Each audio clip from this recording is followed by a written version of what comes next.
pagka may tatama ang tao, iniiwas nila yung salita ng Diyos. Para wag silang makasakit ng damdamin.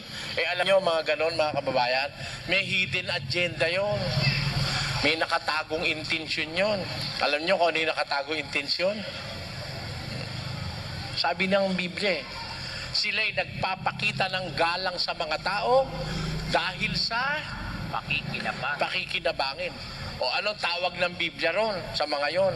Pakinggan nyo sa Roma 16. Ganito mababasa natin sa 18.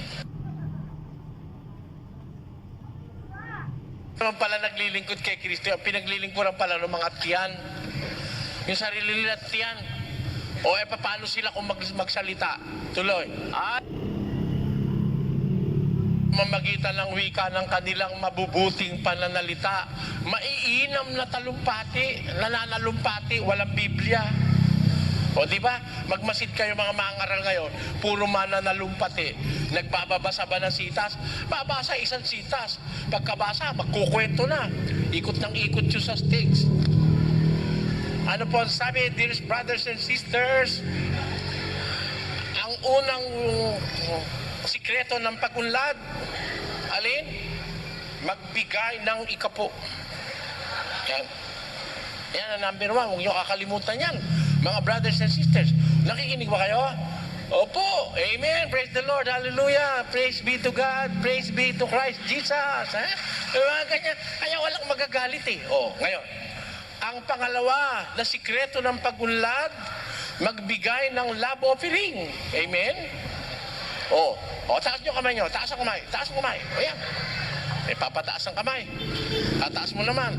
Yan. Yung palad nyo. Bukas nyo. Yan. Yan. Di ba? Pagka ganyan ika, bukas ang palad. Pagka ganon, sarado. Yan ika, pagsuntok yan, pansuntok. Pag nakasara, susuntok, mananakit. Pero pag magbibigay ang tao, bukas ang palad. Kaya tayo mga Kristiyano, lagi tayong bukas ang palad sa Diyos. Hallelujah! Amen! Praise the Lord! Yun. Sino ngayon ang may magagalit ba ron? Talumpati ng talumpati. Lakad nga ng lakad sa station eh. Talumpati ng talumpati. Sabi ng banal na kasulatan, ang mga gayong tao, hindi naglilingkod dyan sa Kristong Panginoon, kundi sa kanilang sariling tiyan. At sa pamamagitan ng kanilang mabuting pananalita at maiinam na mga talumpati, dinadaya nila ang mga puso ng mga walang malay. Manluloko pala yan kung magsalita mabuting magsalita at manalumpati. Nandyan ang manluloko. Yung hindi masakit magsalita. Ako, sinasabi na marami, masakit daw ako magsalita. Kaya nga po ako'y nadidimanda palagi. Dinimanda ako sa Maynila, dinismiss ng piskal. Dinimanda ako sa Quezon City, dinismiss ng piskal. Nag-appeal sila sa DOJ, dinismiss pa uli. Tapos dinimanda na naman ako sa Legazpi, dinismiss.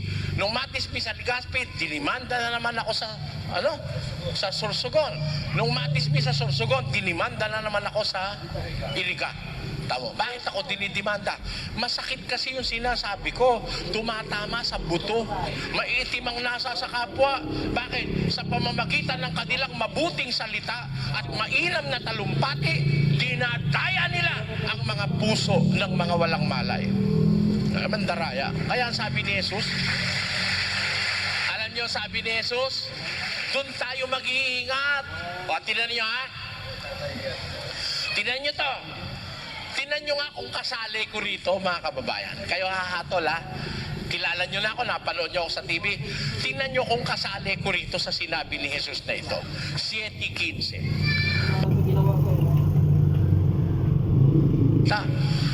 Sino ba yung mga bulaang propeta? Tuloy. Yung palang bulaang propeta, kung lumapit sa tao, maamo. Maamo damit tupa Kaya maamo Parang kordero.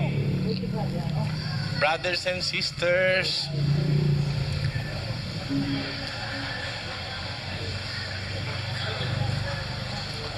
magagalit ka ba ron? Wala namang nakakagalit doon sa ginagawa eh. Oh, kahit na matapos na lahat ng misa at lahat ng seremonyas, wala kang ikagagalit. Mabanayad na banayad, kumilos. Oh, di ba?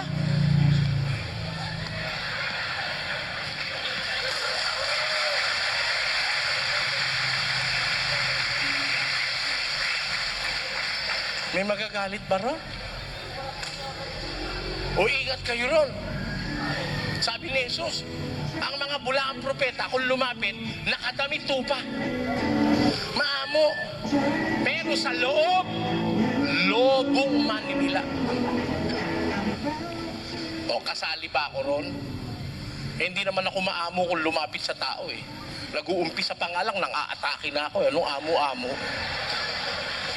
Kaya sigurado ko hindi ako kasali ron eh. Kaya matalino lang kayo, maintindihan nyo naman yung sinabi ni Jesus eh, di ba? Ang mga bulaang propeta, yun ang kung magpakita sa tao'y maaamo, ha? Magiliw, lagi nakangiti, parang kandidato, kamay dito, kamay doon, ha? At saka talagang maiinganyo ka. Biro mo naman eh, marunong silang magkakaway. Ay, magandang gabi mga kapatid. God bless you, God bless you. Thank you, there is Jesus. Thank you, there is Jesus. Sino magagalit doon? Yung mga kamay niyong itinaas, sino mang mahipo niya ang gagaling? Help me, Jesus. Gagaling, help me, Jesus. Ayan, paano ka? Sino ba magagalit sa mga ganun? Sige nga, pag nagalit ka ron, luko-luko ka. Eh, wala namang sinasabing masakit eh. Di ba? Wala eh. Wala. Lalo na yung mataba doon sa Channel 9. Lord, tignan mo ang mga prayer request na ito, Lord. Pagpalain mo lahat ang mga ito, Lord. Lord, ikaw po ang una, Lord. Eh ngayon, may magagalit pa ron? Ingat kayo, sabi ni Jesus sa mga bulaang propeta. Ingat kayo. Marami yan. Dito sa Lipa, marami. Mga bulaang propeta. Nadaanan ko mga kapilya rito eh. Kapilya ng mga tulisan, marami rito.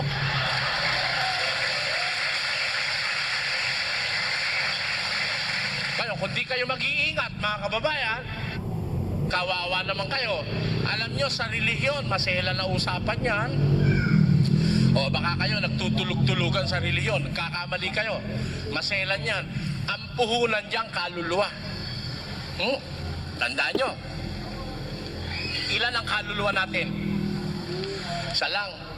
Mawalan ka ng asawa, pwede kang mag-asawa uli. Tama o hindi? Yun ako. Madali lang kumuha ng asawa ngayon, lalo na pag may pera ka, kahit matanda kang mabaho, makakakuha ka ng asawa. Di ba? Nawalan ka ng asawa, pwede. Mawalan ka ng nobya, pwede uling palitan. Nawalan ka ng pera o ng negosyo, nasunog ang bahay mo, pag marunong ka, kikita ka uli, makakapagpundar ka uli. Pero, pag nawala ang kaluluwa mo, wala nang katumbas yung halaga. Sabi ni Jesus, anong mapapakinabang ng tao? Basa.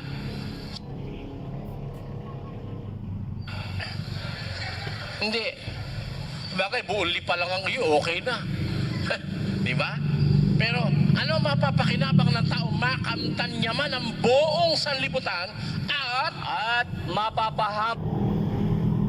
Itutumbas kahit buong sanlibutan, hindi katumbas ng buhay mo eh. Ninyo, mas mahalaga ang buhay kaysa sa buong sanlibutan. Kaya pag yan ang napahamak, awa-awa ka naman. Hindi mo na maibabalik. Kaluluwa, pinag-uusapan dyan. Buhay. Negosyo, kikitain mo pa yan eh. Pera, kikitain mo pa yan eh. Nobya, makakakita ka uli. Kahit nga asawa eh. Hindi na ako makakakita. Talagang mahal ko misis ko. Sabi niya, oo nga, pero lilipas din yan. Di ba? Tatanungin yung mga sarili nyo. Kahit naman gaano kamahal mo talaga asawa mo, lumilipas din yun eh. Pagka nga matanda na eh. Kami para na lang kami magkapatid, ano? Ha? Pagkasawa na doon sa misis niya, kinakalabit. Takot!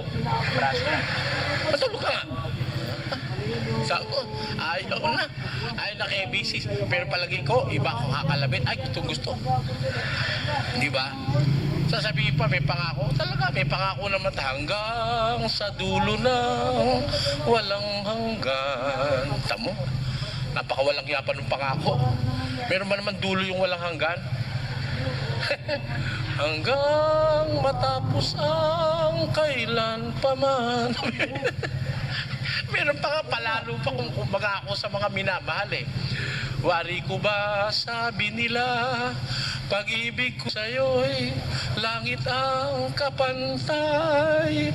Sayang at hindi mo nalaman ang aking pag-ibig.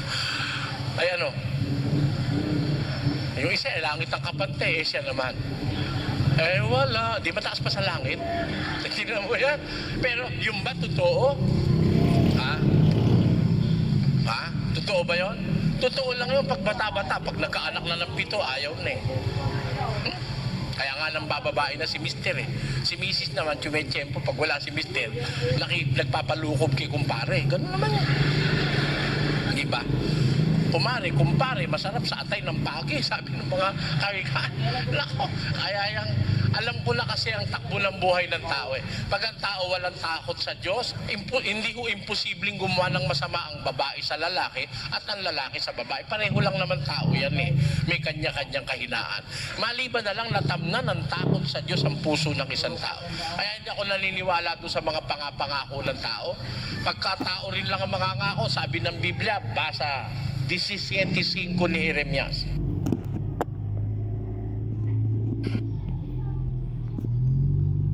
Oo? Ha? Ha? Totoo ba yon? Totoo lang yun pag bata-bata. Pag nagkaanak na ng 7, ayaw na eh. Kaya nga nang bababae na si Mister eh. Si Mrs. naman, tiyempo, pag wala si Mister, nagpapalukob kay kumpare. Ganun naman yun. Di ba? Kumpare, masarap sa atay ng pagi, sabi ng mga kawikaan. Nako, kaya yang, alam ko na kasi ang takbo ng buhay ng tao eh. Pag ang tao walang takot sa Diyos, hindi ko imposibleng gumawa ng masama ang babae sa lalaki at ang lalaki sa babae. Pareho lang naman tao yan eh. May kanya-kanyang kahinaan. Maliban na lang natamnan ng takot sa Diyos ang puso ng isang tao. Kaya hindi ako naniniwala doon sa mga pangako ng tao. Pagkatao rin lang ang mga ngako, sabi ng Biblia, basa 17:5 ni Jeremias. Ganit. Yan yung reader na eh. Dala-dala niya dito. Ako niya. Mag-isip ka. Yung kalaban na Diablo na gaya ng leyong umuungal ay gumagala na humahanap ng masisila niya. Ano gagawin mo sa Labanan ninyong matatag sa inyong pananampalataya. lalaban? Pero pagkatawan mo, wala kayo. Magsisalangsang kayo sa Diablo at tatakas siya sa inyo. Kita nyo, tatakas siya sa inyo. Doon lang tatakas pag nilabanan mo siya. Ano ang panlaban sa demonyo? Yung pananampalataya.